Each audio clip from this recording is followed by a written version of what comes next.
A ver, pensemos un momento. ¿Cómo puede ser que un país acabe en guerra consigo mismo? Es que suena increíble, ¿verdad? Pues eso es justo lo que le pasó a España. Y para entenderlo, pero entenderlo de verdad, tenemos que hacer un viaje en el tiempo. Vamos a ver pieza a pieza cómo se fue rompiendo todo. Esa es la pregunta del millón, claro. Porque, ojo, esto no pasó de la noche a la mañana, ni de lejos. Fue como una olla a presión que se fue calentando poco a poco durante años, lleno de tensiones, de malas decisiones, hasta que al final, ¡pum!, estalló. Así que vamos a recorrer ese camino para ver cómo se llegó a ese punto. Vale, este es el plan de viaje. Primero, un reino que ya tenía muchísimos problemas. Luego, los intentos de arreglarlo que, bueno, no salieron muy bien. Una dictadura y una república. Después, veremos cómo España se partió en dos bandos irreconciliables. Y claro, la guerra y lo que vino después. Para terminar, sacaremos una lección importante de todo esto. Venga, pues empezamos. Nos vamos directos a 1902. Imaginaos la escena. Un rey muy joven, Alfonso XIII, que llega al trono. Pero el regalito que le dejan es un país lleno de problemas hasta arriba. Problemas que venían de muy, muy atrás. Es que, fijaos, solo 4 años antes, en 1898, España había sufrido un palo tremendo. Perdió sus últimas colonias importantes, Cuba, Puerto Rico, Filipinas. Y eso no fue solo perder una guerra, ¿qué va? Fue un golpe brutal a la economía, sí, pero sobre todo al orgullo, a la moral del país. La sensación era de fracaso total, de que o se cambiaba todo de raíz o España se hundía. Y a ese ambiente de pesimismo, súmale problemas bien reales. Por un lado, nadie se fiaba de los políticos, porque las elecciones estaban amañadas. Por otro, la calle era un polvorín. Huelgas, peleas entre trabajadores y jefes, y para rematar la faena, el desastre militar de Anual en Marruecos.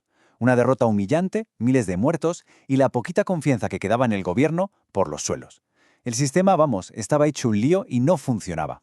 Y si hay una palabra que lo explica casi todo, es esta: caciquismo. ¿Qué era esto? Pues, en pocas palabras, que la democracia era un cuento. Había unos señores muy poderosos en los pueblos, los caciques, que se encargaban de que siempre ganara quien tenía que ganar. Se repartían el poder entre dos partidos y ya está. Imaginaos el cabreo de la gente. Era una injusticia constante que fue acumulando muchísima rabia. Normal que nadie se fiara de nada. Claro, con un sistema así de corrupto y con tantos problemas, pues la cosa tenía que estallar por algún lado. Y estalló. Lo curioso es que los intentos de solucionar el desastre acabaron liándola todavía más. En lugar de arreglarlo, nos pusieron en el camino directo a la guerra. Fijaos qué rápido pasó todo. Atentos a las fechas. 1923, golpe de estado de un general, Primo de Rivera. Pasan 7 años, se queda sin apoyos y dimite. Y al año siguiente, ¡zas!, el rey se marcha y llega la Segunda República. De locos, ¿verdad? Unos años de cambios a toda velocidad. Con ese golpe de Estado, claro, se montó una dictadura. ¿Y eso qué significa? Pues que adiós Constitución, adiós Parlamento, adiós libertades, fuera. Pero aquí viene lo más importante. El rey, Alfonso XIII, le dio su bendición, apoyó el golpe. Y ese fue un error garrafal. Le costó la corona, porque al ponerse del lado de un dictador, muchísima gente le retiró su apoyo para siempre. Por eso, en cuanto el dictador se fue, la gente dijo «hasta aquí la monarquía», y la idea que cogió una fuerza arrolladora fue la república, un sistema nuevo, sin reyes, donde el jefe del Estado se elige votando, ¿no? Era la gran esperanza, la oportunidad de tener por fin una democracia de verdad, de modernizar el país y de arreglar todo el desastre que la monarquía no había podido o no había querido solucionar. Y la verdad es que la República llegó con cambios buenísimos, ¿eh? Una constitución nueva, con libertad de expresión, y algo que fue una auténtica revolución. Las mujeres pudieron votar por primera vez en la historia de España. Se apostó fuerte por la educación para todos. Pero, y es un pero muy grande, también hubo muchas sombras.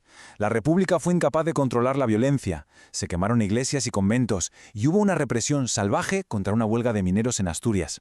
Esa incapacidad para poner orden y frenar a los violentos de un lado y de otro le fue quitando apoyos. Y todo ese lío, esa incapacidad para ponerse de acuerdo. ¿En qué acabó? Pues en que el país se partió por la mitad. Pero literalmente, ¿eh? Se crearon dos Españas que no es que pensaran diferente, es que se odiaban. Se veían como enemigos a muerte. Por un lado tenías a las derechas, los ricos terratenientes, la Iglesia, muchos militares, que pensaban que las reformas de la República iban a acabar con su España. Y por el otro, a la izquierda más radical, que decía justo lo contrario, que las reformas no eran para nada suficientes. Pero lo más grave, lo que lo cambió todo, es que dejaron de dialogar. Pasaron de ser rivales políticos a ser enemigos que había que destruir. Y ahí, la violencia se convirtió en una herramienta más. Llegamos a un momento clave, febrero de 1936. Hay elecciones y gana el Frente Popular, que era una unión de partidos de izquierda. Pero ojo, ganan por los pelos. Y en vez de calmar las cosas, aquello fue como echar gasolina al fuego. La violencia se desató por completo. Asesinatos de políticos, peleas en la calle todos los días. Mientras tanto, en los cuarteles, algunos militares, y entre ellos un tal Francisco Franco, ya estaban con el plan del golpe de Estado sobre la mesa. El choque de trenes era inevitable. Y llegó el día, 17 de julio de 1936. Esos militares se levantan en armas contra el gobierno de la República. El plan era tomar el poder rápido, pero les salió mal. El golpe fracasó en media España, y el resultado fue el peor posible. El país, literalmente, roto en dos zonas. La guerra civil había empezado. Así que teníamos dos Españas luchando a muerte. En el bando republicano estaban los que apoyaban al gobierno legítimo, obreros, campesinos, socialistas, comunistas. Recibieron ayuda de la Unión Soviética. En el otro lado, el bando nacional, el de los militares sublevados, conservadores, la Iglesia, monárquicos, y a ellos les ayudaron la Alemania de Hitler y la Italia de Mussolini. Y esto es que dejarlo clarísimo, porque es muy importante. Los dos bandos cometieron auténticas barbaridades. La crueldad fue extrema en ambos lados. Y si hay una imagen que resume todo ese horror, es Guernica. En 1937, aviones alemanes, enviados por Hitler para ayudar a Franco, bombardearon y destruyeron esta ciudad vasca. Y no era un objetivo militar, no. El objetivo era la gente, los civiles.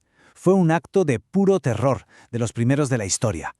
Un horror que Picasso pintó en su cuadro más famoso para que el mundo nunca lo olvidara. Después de casi 3 años de guerra, el resultado fue, sencillamente, devastador. Se habla de cerca de 1 millón de muertos. Y no solo soldados en el frente, murieron por las bombas en las ciudades, de hambre, por enfermedades. Fue una catástrofe humana de unas dimensiones terribles. Pero la tragedia no acaba ahí. Unas 400.000 personas tuvieron que escapar del país e irse al exilio. Y no se fue cualquiera, se fueron muchos de los mejores. Científicos, escritores, profesores, artistas. Todo ese talento, toda esa inteligencia, España la perdió. Fue una sangría intelectual brutal. Y por si fuera poco, el fin de la guerra en 1939 no trajo la paz, sino la victoria de un bando sobre el otro. Y con esa victoria llegó una dictadura larguísima, casi 40 años con el general Franco al mando, hasta 1975. 40 años sin libertades, sin partidos políticos, sin poder votar y con los que perdieron la guerra sufriendo una represión muy dura. Entonces, después de ver todo esto, ¿qué lección sacamos? Pues quizá la más importante es que la guerra no cayó del cielo, no era inevitable.